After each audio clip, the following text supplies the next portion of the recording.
Salam damai sejahtera di dalam Tuhan Yesus Kristus untuk kita semua. Shalom. Pada hari ini saya ingin membawa kita untuk merenungkan satu hal, yaitu apakah Tuhan mencobai saudara dan saya? Saudara, perenungan ini penting karena ada beberapa orang, banyak bahkan, yang memahami bahwa masalah, persoalan, sakit penyakit, depresi yang mereka alami itu adalah pencobaan dari Tuhan buat mereka. Bahkan mereka berpikir pencobaan-pencobaan ini Tuhan kasih supaya mereka lebih taat, lebih takut, lebih setia kepada Tuhan. Nah, ini poin penting bagi kita untuk kita renungkan. Mari kita lihat di dalam Yakobus 1 ayatnya yang ke-12 berkata begini. Berbahagialah orang yang bertahan dalam pencobaan. Sebab apabila ia sudah tahan uji, ia akan menerima mahkota kehidupan yang dijanjikan Allah kepada barang siapa yang mengasihi Dia. Haleluya. Jika kita membaca ayat ini sampai di sini saja, maka terkesan pencobaan itu datang dari Tuhan. Karena katanya berbahagialah, ya kan? Berbahagialah. Tetapi mari kita lihat ayat selanjutnya berkata begini. Apabila seorang dicobai, janganlah ia berkata, pencobaan ini datang dari Allah. Sebab Allah tidak dapat dicobai oleh yang jahat dan ia sendiri tidak mencobai siapapun. Haleluya. Saudara yang dikasihi di dalam Tuhan, mari kita merenung sejenak. Jika pencobaan yaitu dalam konteks sakit, penyakit, persoalan, masalah yang kita hadapi itu adalah pencobaan dari Tuhan dan seizin Tuhan, maka para dokter, suster, orang-orang yang mau menolong saudara keluar dari sakit, penyakit, dan persoalan adalah musuhnya Tuhan. Mengapa demikian? Karena Tuhan aja izinkan, kok kamu mau batalin apa yang Tuhan izinkan terjadi pada saya? Ini kan sulit untuk diterima di dalam akal sehat ya.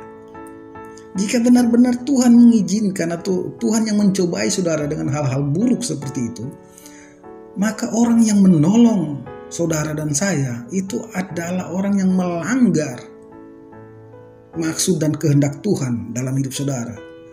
Dan jika itu benar, saudara harus menolak. Ketika ada orang mencoba untuk menyelesaikan masalah saudara dan menolong untuk menyembuhkan saudara, dan saudara harus berkata, oh maaf, ini Tuhan punya mau, ya sorry, saya harus bertahan di sini, saya harus taat di sini sampai Tuhan datang dan menyembuhkan dan memulihkan saya. Apa enggak konyol itu saudara ya? Coba kita renungkan baik-baik. Dan Alkitab juga berkata dengan jelas bahwa Tuhan tidak pernah mencobai siapapun. Tuhan tidak pernah mencobai siapapun.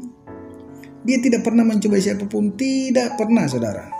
Yakobus 1:14 berkata begini, tetapi tiap-tiap orang dicobai oleh keinginannya sendiri, karena ia diseret dan dipikat oleh keinginannya itu. Wow, haleluya. Ternyata Tuhan bukan orang atau pribadi yang mencobai saudara, tetapi keinginan kita sendirilah yang mencobai diri kita sendiri. Puji Tuhan. Di sini menjadi clear. Alkitab telah menerangkan dan menjelaskan dengan jelas, seterang-terangnya kepada kita, bahwa Tuhan bukan sedang mencobai saudara dengan masalah dan persoalan sakit penyakit hari ini. Bahkan saya mau lebih tegas lagi berkata, Dia tidak pernah mengizinkan itu mendekati dan menghampiri saudara. Kenapa? Karena Tuhan penyembuh. Masa ada saya ini penyembuh terus saya kasih sakit kamu dulu baru saya sembuhkan? Oh no, dokter aja gak pernah kasih sakit sama orang terus datang ke dokter. Amin. Jadi Tuhan bukan orang yang sedang memberi pencobaan kepada saudara dengan sakit, penyakit, dan masalah persoalan yang berat dalam hidup saudara. Tetapi sesungguhnya banyak hal buruk terjadi dalam hidup kita karena didrive oleh keinginan daging kita sendiri. Saudara yang kekasih di dalam Tuhan, ingatlah bahwa Tuhan tidak pernah dan tidak pernah mau untuk mencobai saudara, bahkan mengizinkan yang buruk terjadi kepada saudara. Dia berkata, dalam segala situasi, dalam segala hal, aku turut bekerja untuk mendatangkan kebaikan, bukan kesakitan, bukan masalah. Saudara, jika hari-hari ini Anda di dalam pengertian yang salah tentang Tuhan terhadap masalah-masalah yang saudara sedang hadapi, mari kita mulai mengalami metanoia, kita mengalami pembaharuan di dalam pola pikir kita, bahwa Tuhan bukan pihak yang sedang mencobai saudara. Justru Dia adalah penyembuh, Dia adalah penyelamat, Dia adalah penolong, Dia adalah provider, Dia adalah penyedia bagi saudara. Apa yang saudara butuhkan Dia sediakan. Saudara perlu jalan keluar, Dia sediakan jalan keluar. Saudara butuh kesembuhan, Dia yang menyembuhkan saudara dan saya. Haleluya. Ingat, Tuhan tidak pernah mencobai siapapun. Mungkin kita sering mencobai Dia. Haleluya.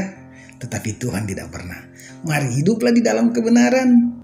Tuhan tidak pernah mencobai saudara, bahkan mengizinkan hal buruk datang kepada saudara. Bangkitlah dan pandang kepada Dia dan berkata, terima kasih, segala yang baik datang dari atas. Segala yang baik datang daripada Tuhan. Dan aku terima hari ini di dalam nama Tuhan Yesus Kristus. Haleluya.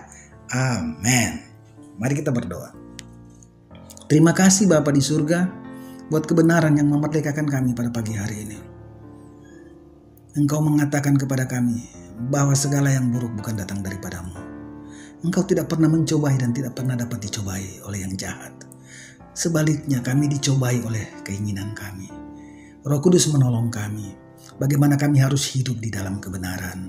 Bagaimana kamu harus hidup di dalam roh dan oleh iman. Terima kasih Bapa yang baik. Sehingga hari lepas hari kami terus dimerdekakan dan kami terus mengalami kemenangan lepas kemenangan di dalam Kristus.